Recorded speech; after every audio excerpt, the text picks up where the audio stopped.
Hola, ¿cómo están? Sean todos bienvenidos una vez más a nuestro estudio de la Carta de Santiago. Estamos llegando la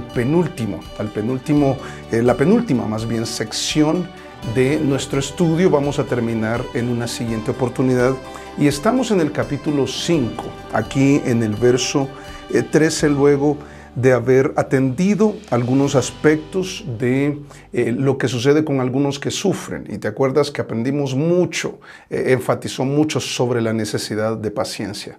Y ahora, siguiendo en esa idea de los tratos injustos, Santiago nos va a invitar y nos va a enseñar muchísimo acerca de la oración eficaz del justo, algo que seguramente tú has escuchado. Pero ¿qué es esto de la oración eficaz? ¿Por qué menciona eficaz? ¿Por qué dice que puede mucho? ¿Qué es lo que algunas personas creen que esto tiene que ver con que si uno ora con fe, entonces eso que está pidiendo exactamente es lo que Dios le va a conceder? Entonces hay muchos pensamientos alrededor de esto, pero vas a ver que en el contexto de Santiago vamos a aprender mucho acerca de lo valiosa que es la oración en nuestra vida.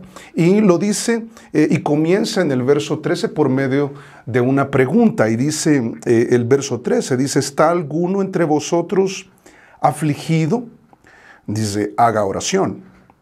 ¿Está alguno alegre?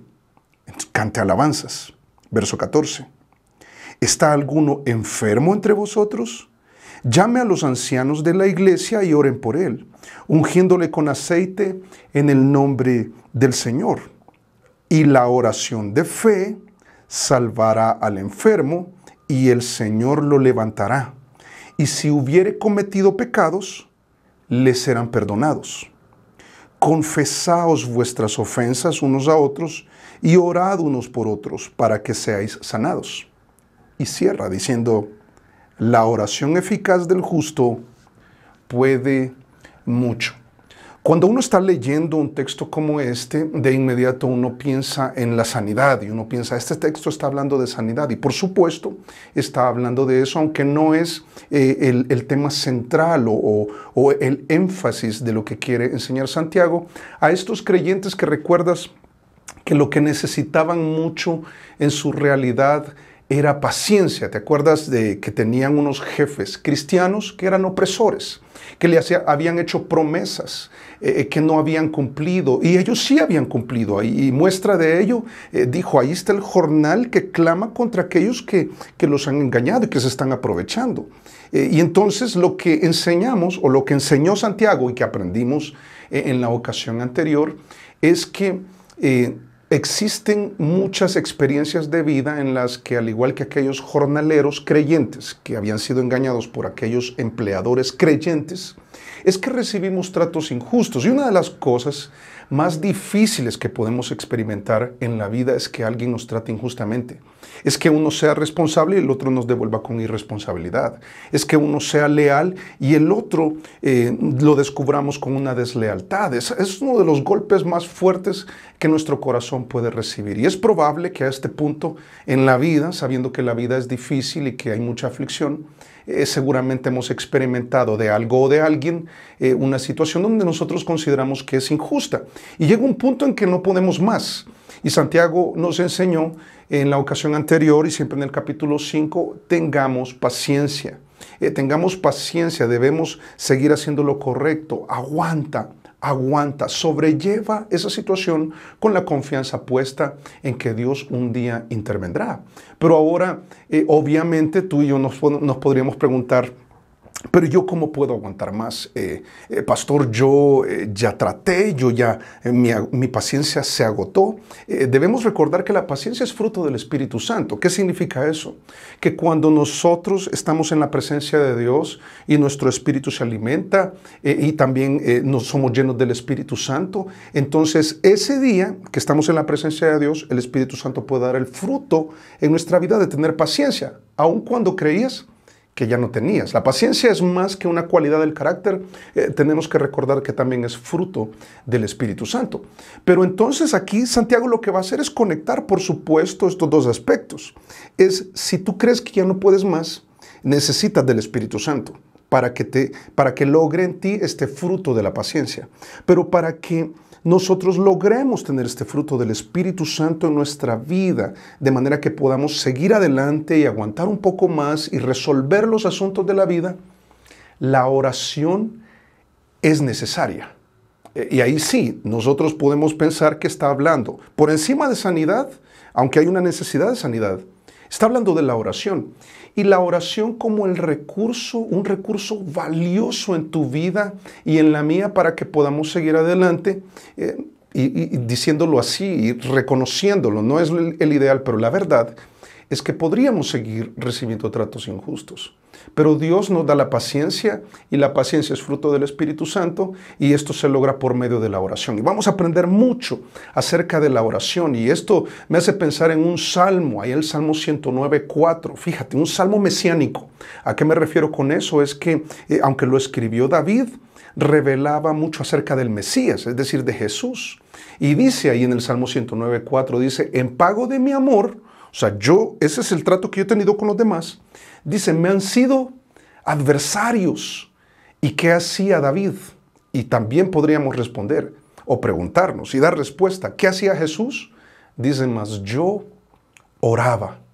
¿Sabes que la oración se vuelve un recurso sumamente valioso cuando estamos experimentando una situación difícil? No sé si tú esta semana y quizás hoy estás sufriendo un trato injusto, yo no sé, de algún familiar, de algún hijo, de alguien a quien le hiciste un favor y te devolvió algo muy contrario, alguien a quien le fuiste favorable y te devolvió algo muy desfavorable y sientes que es muy injusto y piensas, ya no aguanto más.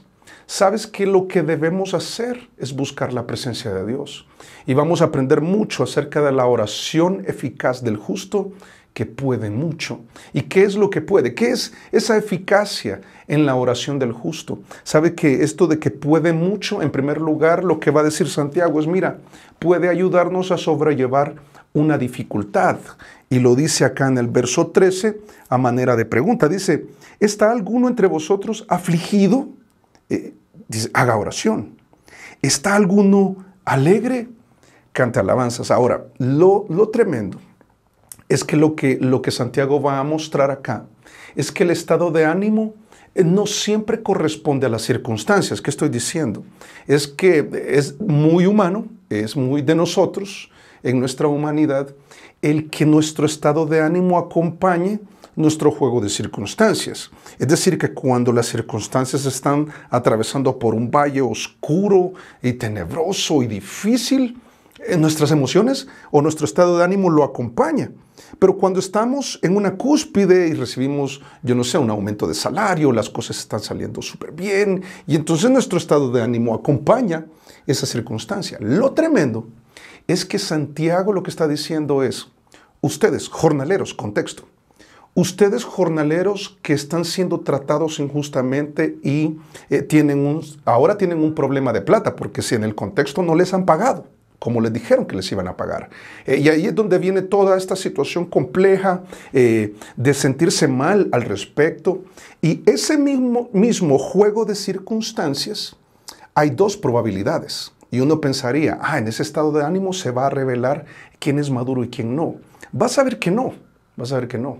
Lo que va a decir es, mira, si en ese juego de circunstancias llega a un punto en que te afecta, al punto que te afliges, y sabes que la palabra que usa para afligido tiene mucho que ver con sufrir penalidades. Es que es bien difícil sobrellevar ese asunto emocionalmente y te sientes afligido. Yo pienso que hay creyentes que se sienten mal de sentir aflicción. Porque, hermano, es que yo no he madurado porque yo me he sentido mucha aflicción, estoy preocupado. ¿Sabes que eso es normal? Muchos hombres de Dios, grandes hombres de Dios, sintieron aflicción. Es muy humano. Pero vas a ver que la madurez se refleja en la reacción a ese estado anímico. No está mal sentirnos con nuestro estado de ánimo angustiado, afligido o cabizbajo, sino en qué vas a hacer después de descubrir cuál es tu estado de ánimo en esa misma circunstancia. A los creyentes, otra vez el contexto, los jornaleros a los que no se les ha pagado, quizás están cansados. Vas a ver más adelante que algunos estaban enfermos, quizás estaban con fiebre, quizás estaban con dolor de espalda, quizás tenían muchos callos en las manos, tenían algunas dolencias de la jornada que habían hecho en el campo y no les habían pagado. Pero dice, si esa situación te ha afectado al punto que estás afligido, sabes que lo que debes hacer es orar. ¿Te acuerdas lo que vimos de David en este salmo mesiánico? Pero también en el Salmo 4, verso 1 dice, respóndeme cuando clamo. Dice el salmista, oh Dios de mi justicia. Cuando estaba en angustia, este es David, dice, tú me hiciste ensanchar. Señor, cuando yo sentía esta angustia en mi pecho, esta ansiedad, este estrés, cuando no podía dormir, cuando este juego de circunstancias me había llegado a afectar muchísimo, yo te busqué. Yo te busqué y entonces tú me hiciste ensanchar. Es como quien suelta la presión en el pecho, en el diafragma, y entonces el estrés se va en oración. Dice, ten misericordia de mí, dice el Salmo 4:1, y termina diciendo, y oye mi oración. ¿Qué está diciendo Santiago? No te sientas mal de sentirte mal, sino que cuando te descubras que te sientes mal, ora. Ese es tu recurso valioso. Y al orar, el Espíritu Santo va a hacer la obra en ti, te va a dar paciencia, lo que aprendimos anteriormente. Pero es tremendo porque también va hacia el otro lado y atiende el otro estado de ánimo que está polarizado, ¿verdad? Está al otro lado. Dice, pero si está alguno alegre, en ese mismo juego de circunstancias, y dice, no me ha pagado, pero mi estado de ánimo no ha decaído. Lo que dice es, no te quedes solamente, así como el que está afligido debería orar, el que está alegre debería alabar. ¿Por qué? Es probable que sí, estás pasando por una situación difícil, quizás ahí en tu trabajo, quizás una persona te decepcionó, alguien te fue desleal y ha dañado tu corazón y te sientes mal. ¿Qué dice Santiago? Ora al respecto. Pero dices, no, yo he seguido con mi vida, pastor, yo estoy muy bien, sí ha sido difícil, sí no me ha pagado, pero yo sigo adelante. Hay personas que tienen un temple de ese tipo y yo digo, qué bueno. Ahora, ¿es más maduro que el otro? No necesariamente, porque la reacción a la cual Santiago hace la invitación es, alaba, no se te olvide. No se te olvide que lo importante en medio de nuestro juego de circunstancias es que cuando logramos que nuestro estado de ánimo se desprenda de nuestro juego de circunstancias, quizás es muy difícil lo que estás pasando, no te han pagado, tienes enfermedad, estás pasando por una situación muy difícil, pero has logrado mantener tu estado de ánimo y estás alegre. Entonces, si este es el caso, la invitación que hace es alaba. La presencia de Dios siempre es el recurso. En momentos difíciles, de dificultad, en momentos de bonanza, de prosperidad, que las cosas van bien. Porque tú sabes muy bien que cuando las cosas van bien, a veces nos olvidamos de Dios. Pero lo tremendo es que podemos glorificar a Dios cuando las cosas estamos pasándolas con mucha dificultad, pero estamos bien.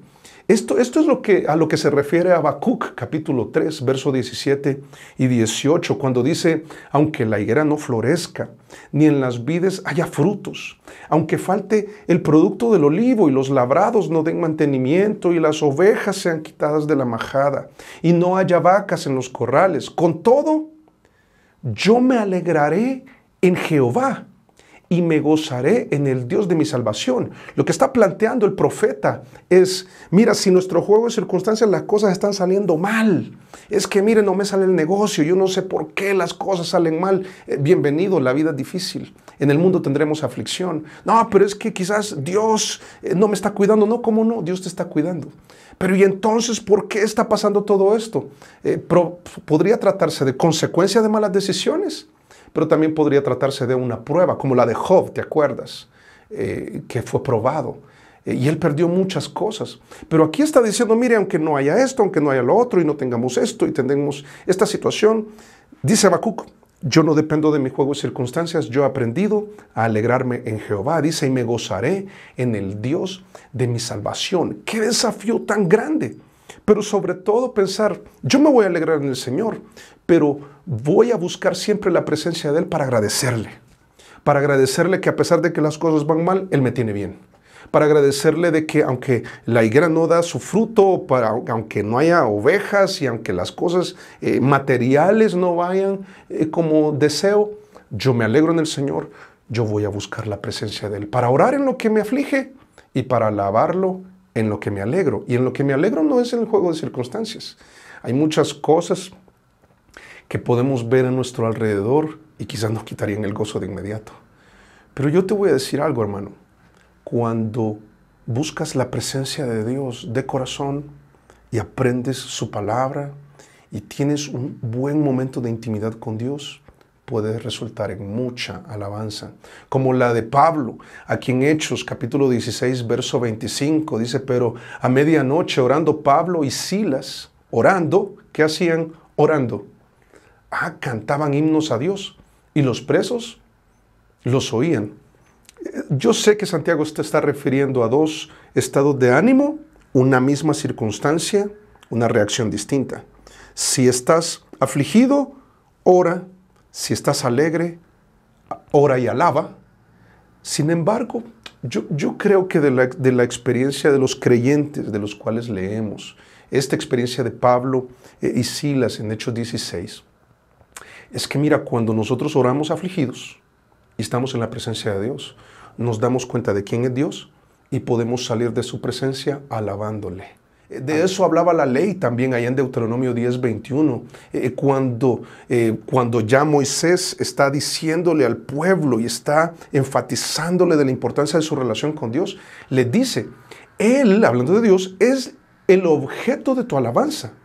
Y Él es tu Dios que ha hecho contigo estas cosas grandes y terribles. Y la palabra terrible, su connotación no es negativa, es positiva, es formidable. Dice que tus ojos han visto, mira cómo Dios te ha sacado adelante en medio de esta situación que te aflige o que no te ha afectado y te alegra. Pero independientemente de qué haya sido tu reacción o cuál sea tu estado de ánimo, que busquemos la presencia de Dios para buscarlo en aflicción o alabarlo en medio del gozo. Mira, la madurez del creyente no se mide por su estado de ánimo en la dificultad, no te equivoques, sino por orar y alabar al Señor al experimentarla, al experimentar esa dificultad. Mira, ¿por qué la oración eficaz del justo puede mucho? Porque nos ayuda a sobrellevar una dificultad, pero también nos ayuda a superar una debilidad. Mira verso 14, dice, aquí hay otra posibilidad, la primera era el estado de ánimo, ahora el estado de salud. Dice verso 14, ¿está alguno enfermo entre vosotros? Ahora, alto acá. Sabemos que el juego de circunstancias puede afectar nuestro estado de ánimo y ese estado de ánimo puede producir en nosotros una enfermedad. Lo más conocido el día de hoy, por supuesto, el estrés. Mucho estrés produce en algunos, se baja las defensas. También hay mucha ansiedad, falta de sueño, entonces el día siguiente uno no rinde igual, entonces hay dolor de cabeza, a algunos les da migraña, y sabemos que tiene una afectación física. Y es tremendo porque estos jornaleros que en el contexto estaban siendo tratados injustamente, podrían representarnos muy bien a ti y a mí. En el sentido de que el juego de circunstancias nos ha afectado, esa deslealtad, eso que me hicieron, eso que me dañó, eso que me hace sentir mal emocionalmente, me ha afectado espiritualmente y ha llegado al punto de afectarme físicamente. Dice, ¿está alguno entre vosotros afligido? Decía primero, ¿está alguno alegre? Ahora dice, ¿está alguno enfermo? ¿Qué hacer? ¿Qué hacer? Vamos a ver que la intercesión es un recurso valioso que debe ser entendido con claridad, y vamos a ir despacio acá, y es que tú sabes que cuando uno está enfermo, uno tiene diferente forma de sobrellevar la enfermedad, y me da un poco de risa porque siempre hemos hecho la broma de que los hombres no soportamos o no podemos sobrellevar con la misma valentía una enfermedad y sus síntomas como lo hacen las mujeres. Y siempre hemos hecho bromas sobre eso, de cómo un hombre con una pequeña gripa queda postrado y entonces, no, y entonces nosotros lo que aseguramos es, no, pero es que la gripa que me ha dado, la gripa que le da a los hombres es más fuerte que la que le da a las mujeres.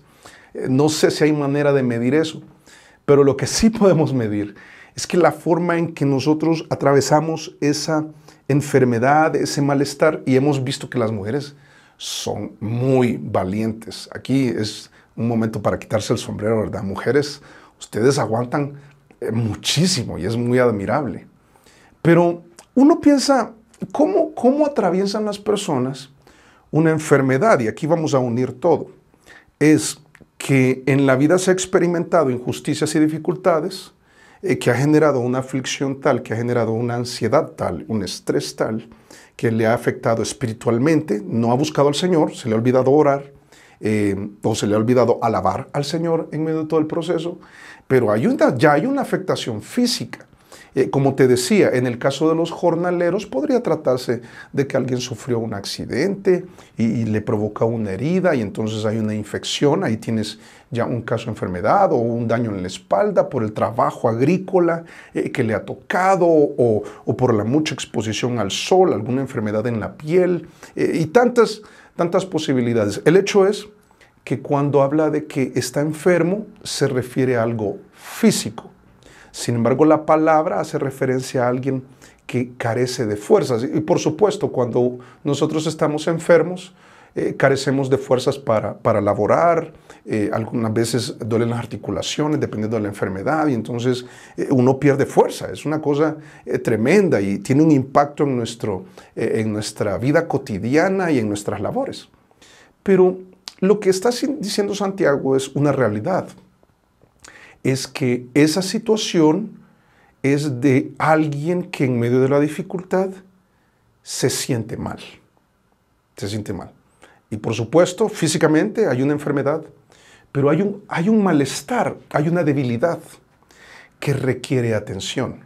Y aquí vuelvo al caso de hombres y mujeres, y la gran diferencia entre las mujeres es que buscan pronto una atención médica. Los hombres somos muy descuidados en ese sentido y por supuesto no voy a generalizar, ¿verdad? Hay hombres que lo hacen de esa manera y mujeres que quizás no son muy diligentes en eso. Y entonces uno se pregunta, dentro de la sanidad que Dios puede obrar, ¿dónde está la medicina? Y vas a ver que el texto nos abre mucho la enseñanza para aprender incluso sobre eso. Pero el punto es que aquí requiere atención, y requiere atención física, requiere atención emocional, requiere atención espiritual. Porque de eso, fíjate, así mismo atendió Jesús a varios. Como lo dice Mateo 4, verso 24, dice, y se difundió su fama por toda Siria, y le trajeron todos los que tenían dolencias, los afligidos por diversas enfermedades y tormentos, los endemoniados, lunáticos y paralíticos. ¿Y qué hizo? Según lo que vemos ahí. Y los sanó. Jesús puede. Por supuesto, ante la pregunta, ¿y Jesús podría sanarme? Por supuesto que puede. ¿Y Jesús sana? Por supuesto que sana. Y entonces, ¿significa que me va a sanar? Eso vamos a aprender. Podría hacerlo. Yo debo decirlo, con la autoridad de la Biblia, Él podría hacerlo, pero vamos a aprender mucho sobre eso. Pero recuerda, está hablando de la importancia de la oración porque rápidamente nosotros podemos irnos detrás del tema que es fascinante y por supuesto cuando alguien tiene una enfermedad lo que más anhela es sanidad. Pero muchas personas al no entender cómo funciona el tema de la sanidad en la Biblia se han sentido defraudados por Dios. Algunos han llegado al punto de ni creer, de tomar la decisión de ya no creer en Dios porque no fueron sanados, porque no han entendido algo que vamos a ver a través de este texto. Pero en primer lugar, ver que sí hay unas situaciones, como dice Mateo 4:24, de los endemoniados, lo que habla es, hay situaciones que son de origen espiritual. Entonces una enfermedad, ¿todas tienen un origen espiritual? No, ahí sería un error. En el caso de los lunáticos, de lo que habla es que algunas personas con problemas mentales, llamaríamos el día de hoy psiquiátricos, buscaban a Jesús y los sanó. Algunos tenían un problema espiritual, también los sanó. Y los paralíticos habla de este grupo de personas que tenían una enfermedad física, obviamente, ¿verdad? Una afectación en sus piernas. Y entonces Jesús lo podía sanar, sí, lo sanó. Jesús puede, Jesús puede. Y aquí yo debo aprovechar algo. Si tú estás pasando por una necesidad de salud, es lo que sucede aquí en Mateo 4:24, es algo que debería suceder con cada uno de nosotros el día de hoy. Que la necesidad nos lleve a Jesús. Pero que me sane, ya vamos a ver. Sí puede sanarte. Yo creo que debemos tener fe. Pero antes que nada, lo más importante es que esa necesidad, o si ya conoces a Jesús, que esa necesidad te lleve a Jesús. La necesidad que tenemos en la vida, lo que debería suceder, es exactamente lo que acabamos de leer.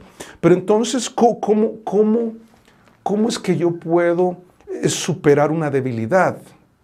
Una debilidad en mi cuerpo, en mi ánimo, yo me siento afligido, pero me siento mal. Yo me siento mal. ¿Sabes qué? Enfatiza en primer lugar la importancia de la intercesión. Aquí dice en el verso 14, ¿está alguno enfermo entre vosotros? ¿Qué debe hacer? Dice, llame a los ancianos de la iglesia. Y aquí debo decir, o voy a aprovechar para decir lo que el texto no dice. No dice llame a los curanderos, llamen a los hacedores de milagros, llamen. No, dice llame a los ancianos. Ahora, los ancianos en la Biblia, y la palabra que usa es presbúteros, o el del presbiterio, es decir, aquellos sobreveedores, aquellos supervisores. Nosotros lo entenderíamos hoy en día por los pastores. Pero más que una función, aunque ostentaban cargos, por supuesto, ostentaban esos cargos en la iglesia debido a su madurez espiritual. Entonces, ¿qué está diciendo el texto? Lo que el texto está diciendo es, llamen a aquellos creyentes que ustedes consideran que son maduros en la iglesia. Y vas a ver por qué es tan importante que aquellos a quienes nosotros pedimos esa intercesión, porque hay una necesidad que requiere ser atendida, oren, porque obviamente cuando un creyente ha madurado, entonces ha aprendido a orar no de manera egocéntrica, sino que vamos a ver más adelante que tiene que ver con que ora para la gloria de Dios. Va a llegar y no te va a dar falsas esperanzas con su oración. Es que te va a acompañar probablemente con una llamada telefónica, o le vas a hacer de su conocimiento y va a ser un confidente, no va a divulgar esa necesidad de oración que tú tienes. Entonces, que llame a los ancianos toma total sentido. También que no llame a curanderos, por supuesto, es que no en la Biblia, sobre todo en la iglesia cristiana, sería una práctica pagana, sería terrible. Pero los hacedores de milagros, es curioso que no diga eso, sino a los maduros, aquellos que han madurado en la fe, que van a poder ayudarte al respecto, van a poder escuchar tu necesidad, van a poder orar por ti y van a poder acompañarte. Ahora, ¿son ellos o es esa intercesión la que te va a sanar? No. Vamos a ver más adelante que quien lo va a hacer es Dios. Y lo digo porque a veces la gente pone la confianza en un hombre. Y aquí debo decirlo, ya sea un pastor o un líder en la iglesia, en tu iglesia, no pongas la confianza en un hombre. No, pero es que otros piensan. Pero es que al pastor Dios lo escucha mejor. Esto no tiene un asidero bíblico. Dios no escucha más a los pastores que a otros creyentes. Dios escucha a sus hijos. Esto es lo que enseña la Biblia. Cuando tú oras te escucha tanto como escucha a un pastor. Pero es que yo no soy tan maduro, pero eres hijo de Dios y Él te escucha. Obviamente vas a ir aprendiendo a orar y esto es un proceso que dura toda la vida. No hay tal cosa como decir yo ahora oro todo de acuerdo a la voluntad de Dios. Eso no es así, eso no es así. Pero entonces lo primero es, si te sientes mal, ¿qué debes hacer? Bueno, Santiago enfatiza la importancia. Habla con un maduro y que interceda por ti, que ore por ti. Interceder por ti es orar por ti. Y Él te va a corregir algunos aspectos en esa necesidad y va a ser un confidente y va a orar correctamente. En segundo lugar, enfatiza un aspecto que a veces es polémico en algunos y hay creyentes que se sienten mal de acudir a la medicina. ¿Y por qué digo eso? Porque dice acá, llame a los ancianos y oren por él. Dice, ungiéndole con aceite en el nombre del Señor. Y aquí ha dado lugar, fíjate, lamentablemente ha dado lugar a prácticas extrañas por no entender lo que está diciendo este texto. Hay iglesias, debo decirlo con dolor y yo creo con indignación también, de que venden aceites que el pastor ha orado por eso, pero te cuesta, como está orado por el pastor, entonces te cuesta más plata. Venga, lo vamos a ungir con aceite, y entonces le echan un aceite, y entonces como si fuera milagroso, y es una experiencia que no dista mucho de la experiencia de un brujo o de un curandero, por no comprender lo que está diciendo el texto allá. Porque cuando dice ungir con aceite, yo creo que es importante que entendamos qué aceite era y por qué tenían esa práctica. Y uno de los textos más claros al respecto es que en aquella época se usaban aceites medicinales. Algunas veces se mezclaban con miel o con algunas otras hierbas y tenía un efecto y se hacía, algunos lo ingerían para un tema gástrico, otros lo aplicaban en algunas lesiones musculares. Y sabes que Lucas 10:34 nos muestra un poco de eso, de cómo se usaba en aquel momento. Dice, acercándose, hablando del buen samaritano, ¿tú te acuerdas la parábola del buen samaritano? Entonces el buen samaritano, aquel que estaba herido porque lo atracaron, dice, y acercándose vendó sus heridas. ¿Y qué hizo? Echándoles aceite y vino. Como te decía, lo combinaban con otras cosas, a veces lo hacían con miel también. Dice, y poniéndolo en su cabalgadura, lo llevó al mesón y cuidó de él. Lo que hizo fue usar un tipo de aceite para las heridas. En este caso, fíjate que en el contexto de Santiago, en el contexto judío de aquellos creyentes de aquella época, cuando lo transportamos a nuestra realidad, lo que está diciendo es, miren, cuando ustedes vean que alguien se siente mal, oren por él. Si eres tú el que se siente mal, pide a un creyente maduro que te ayude a levantarte de ahí. Que Dios te levante de ahí y un creyente maduro te va a ayudar a ese malestar que tú tienes. Te sientes debilitado, quizás en la fe, quizás no físicamente, quizás te sientes debilitado en el autoestima. Y van a abrir la Biblia y van a ver la verdad de Dios. Van a orar como debe ser. Y si necesitas medicina, hay que aplicarla. Y quizás tú no la puedes aplicar, pero ellos te pueden ayudar a aplicarla. Y uno dice, qué tremendo eso, porque, hermano, yo pensé que era pecado usar medicina. No es pecado, no es pecado. Es una bendición tener médicos en la iglesia, debo decirlo. Pero también es una bendición contar con algún procedimiento médico, cualquiera que sea, para cualquier enfermedad. Entonces, pero hay que confiar en Dios. Por eso dice, ungiéndole con aceite en el nombre del Señor. Que no se te olvide que aunque se está aplicando un medicamento, vamos a depender del Señor. Y se hace en el nombre del Señor. Y esto lo que significa es, mira, esperen la voluntad de Dios. Aquí lo que va a hacer es enfatizar la importancia de la voluntad de Dios. Porque en el nombre del Señor, lo que vamos a recordar es algo que vimos con anterioridad en esta carta y en otros estudios, también acá mismo en la iglesia y en este canal. Es lo que dijo Jesús allá en Juan 14:13. Dice, y todo lo que pidieres al Padre en mi nombre, que dice, lo haré, para que el Padre sea glorificado en el Hijo. Aprendimos, voy a decirlo rápido acá, es un punto visto. Orar en el nombre de Jesús es pedir lo que Él pediría. Y lo que Él pediría es, haz esto, Señor, o no hagas esto, para la gloria de Dios. En este caso es del Hijo, porque lo que está interesado el Padre es que glorifiquemos a Jesús. Que en esta situación de enfermedad, tú seas glorificado, Señor. Tú seas reconocido, tú seas reverenciado. Y entonces, por supuesto, lo que viene es la oración de fe, que es lo que viene a continuación. Dice, aplíquenle medicina, ungiéndole con aceite. No se le olvide que la voluntad de Dios es clave. Pero mira verso 15, y la oración de fe salvará al enfermo. El salvará es una palabra que se usa para le devolver a la salud. Por eso yo te decía, ¿puede Dios darte salud si estás enfermo? Sí. Entonces, ¿no tomo medicina? No, puedes hacerlo. Pero entonces tenemos que confiar en Dios. Claro. Vamos a depender de la voluntad de Dios. Pero la oración de fe, hermano, entonces le salvará y es una promesa. Cuidado con eso, porque ¿a qué se refiere la oración de fe? Mira, la oración de fe es un buen punto para examinar nuestra fe al momento de orar. Y fe tiene dos connotaciones. Fe es el cuerpo de doctrina, lo que creemos de la Biblia, no lo extrabíblico, no, lo que la Biblia enseña. Pero la confianza, esta es la otra connotación de la fe, es la confianza en lo que creemos de la Biblia, el contenido bíblico, la confianza en el contenido bíblico. ¿Qué es la oración de fe?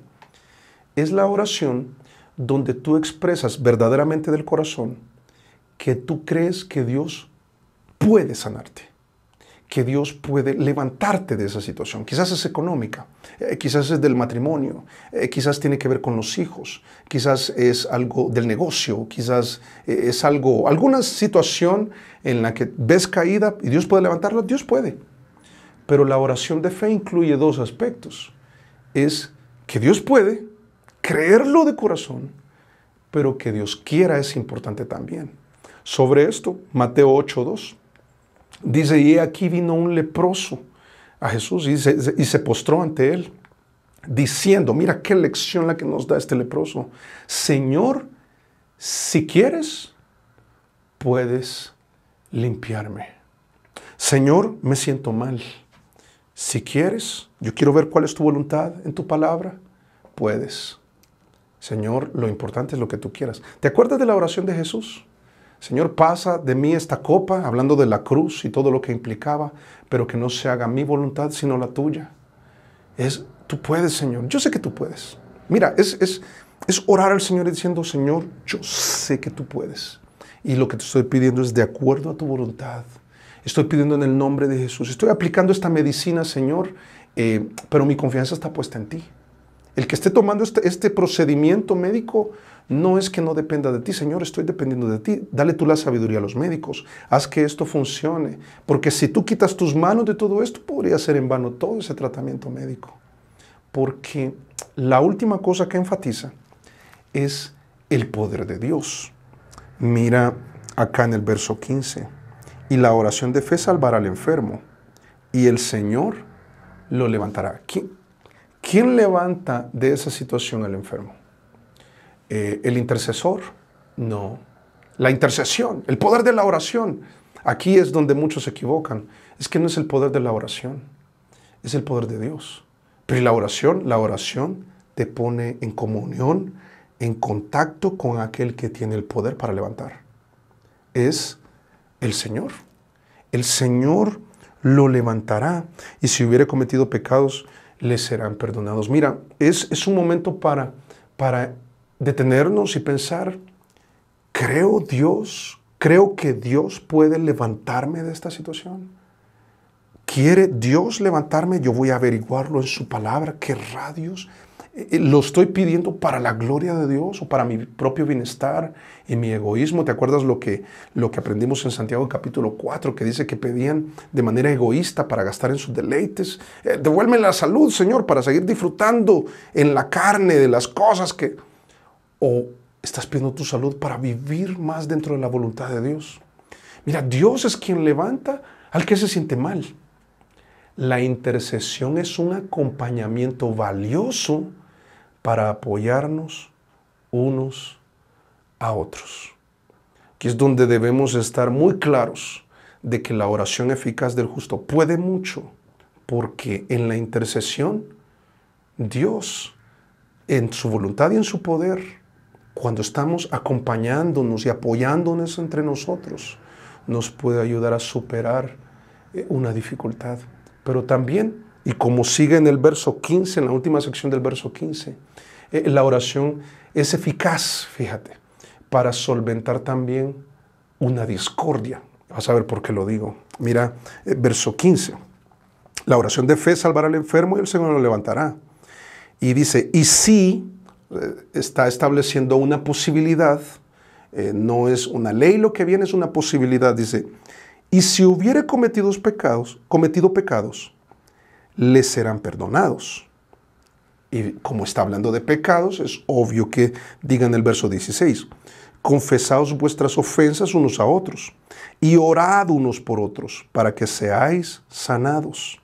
La oración, ahora concluye, la oración eficaz del justo puede mucho. Es que mira, cuando la causa es el pecado, la mejor medicina es la confesión y el perdón. Pero ¿por qué de repente está hablando de pecados, hermano? Es que existe la posibilidad, o más bien Santiago hace la conexión entre la enfermedad, el enfermo y el pecado. Y si hay pecado, entonces debe haber confesión. Y habiendo confesión, entonces va a ser sanado. Si hace una conexión. Y te acuerdas que lo dice como una probabilidad. Si hubiera cometido pecados. Lo que está diciendo es, mira, no toda enfermedad tiene un origen en un pecado.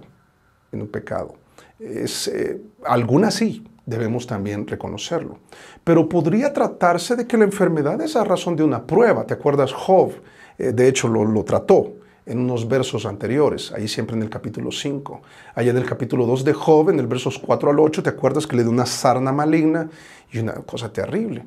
Pero lo tremendo es que en el capítulo 34 de Job hay una acusación de uno de los amigos, y le voy a poner unas comillas grandes, ¿verdad? Estos amigos que cuando ve a Job enfermo de su piel, le dice, es que hay un pecado en tu vida. Mira, hacer eso con alguien que ya la está pasando mal, qué feo, qué feo. Si lo has hecho, no lo vuelvas a hacer. Si te lo han hecho, perdona. Ya vas a ver que el perdón es muy clave en medio de todo esto. Pero yo creo que es importante hacer la aclaración de que cuando yo estoy enfermo, debo revisarse por algún pecado, definitivamente. Pero no debo concluir de inmediato esa razón de un pecado. Es muy destructivo, eso es feo, eso no debe pasar. Porque hay enfermedades que no tienen nada que ver con un pecado, como es el caso del ciego de nacimiento, allá en Juan capítulo 9, verso 3, cuando le preguntaron, Señor, ¿por qué nació así? ¿Por qué nació ciego? Dice, respondió Jesús, no es que pecó ni sus padres. Dice, sino para que las obras de Dios se manifiesten en él. Miren, Dios lo ha permitido para manifestar su bondad para con cada uno de nosotros. Y nosotros pensamos, ¿cómo puede ser que este malestar, yo me siento mal, hermano? Mire, yo he tratado de levantarme, pero no puedo. Yo necesito ayuda, necesito que intercedan por mí. Y claro, debemos orar los unos por los otros. Pero sí puede referirse a un pecado que tiene una conexión, como posibilidad, recuérdalo, con un pecado por el cual directamente estás enfermo y te sientes mal. Y tiene que ver con falta de comunión con otros. Como en 1 Corintios 11, 29 y 30, hablando de la mesa del Señor, dice, porque el que come y bebe indignamente sin discernir el cuerpo del Señor, juicio come y bebe para sí. Por lo cual hay muchos enfermos y debilitados entre nosotros, y muchos duermen, refiriéndose a que algunos enferman, se debilitaron y mueren. Entonces uno dice, ¿cómo? ¿Sabes que recibir la mesa del Señor a la que se está refiriendo indignamente tiene que ver con que recibieron la mesa del Señor sabiendo que alguien tiene algo en contra mía, o yo teniendo un problema contra otra persona? En el contexto de Santiago es que existía la posibilidad de que habían recibido la mesa del Señor, pero este jornalero que estaba siendo tratado injustamente tiene un rencor y una amargura contra su empleador que no le había pagado.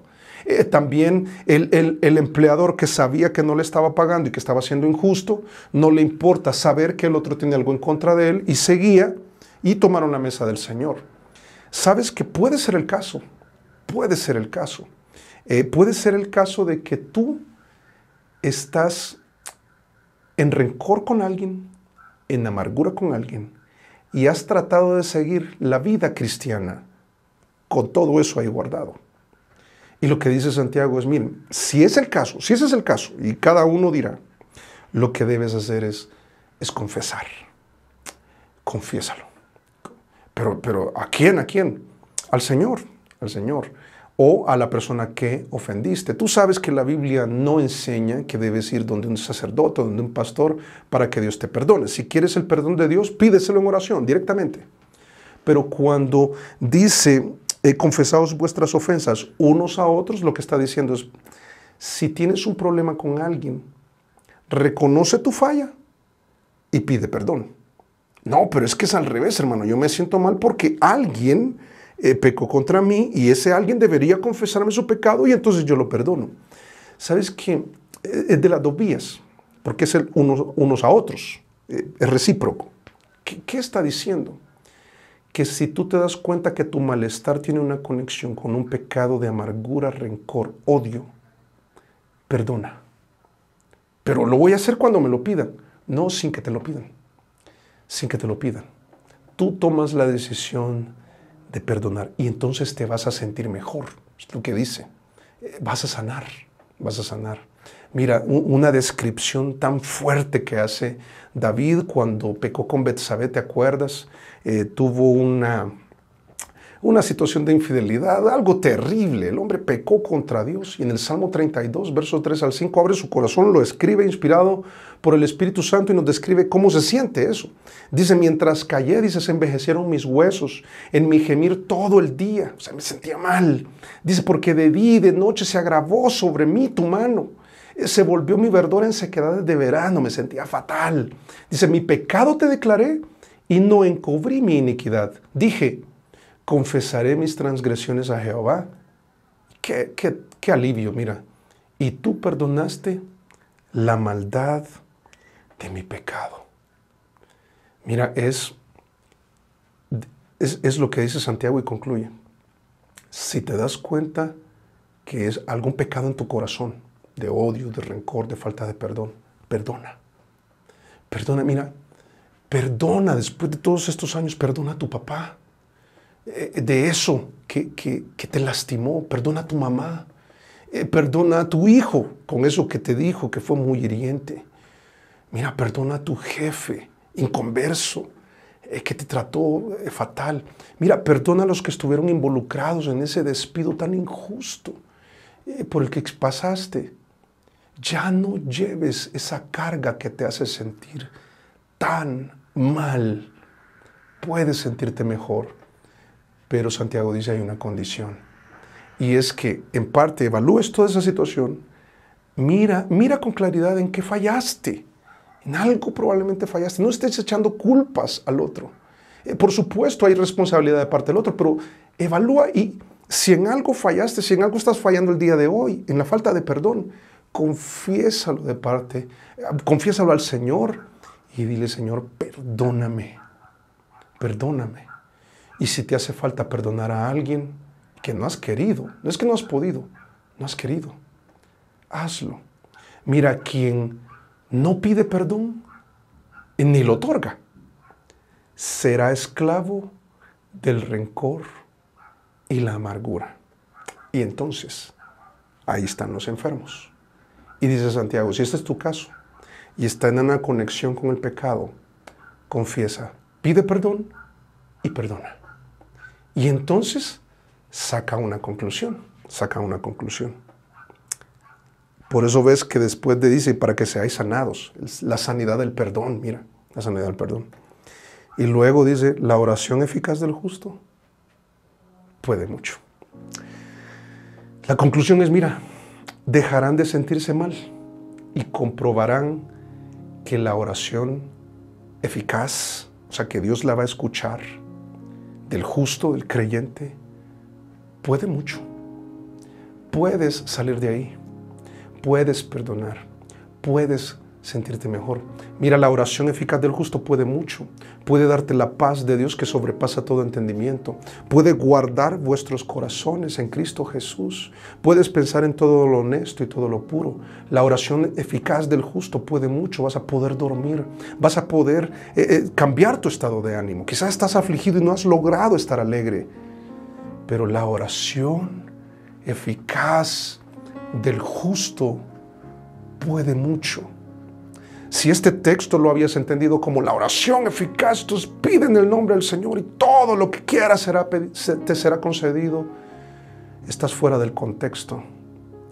Porque lo que está diciendo Santiago es, miren, hermanos, es que la oración eficaz del justo, que puede mucho, es que puede o hace que tú puedas sobrellevar una dificultad o puedes superar una debilidad, y ahí están los hermanos maduros intercediendo por ti, orando por ti, acompañándote. Y si algo tiene que ver con pecado, lo confiesas. Y entonces no solo es eficaz para sobrellevar una dificultad o para superar una debilidad, sino también para solventar una discordia.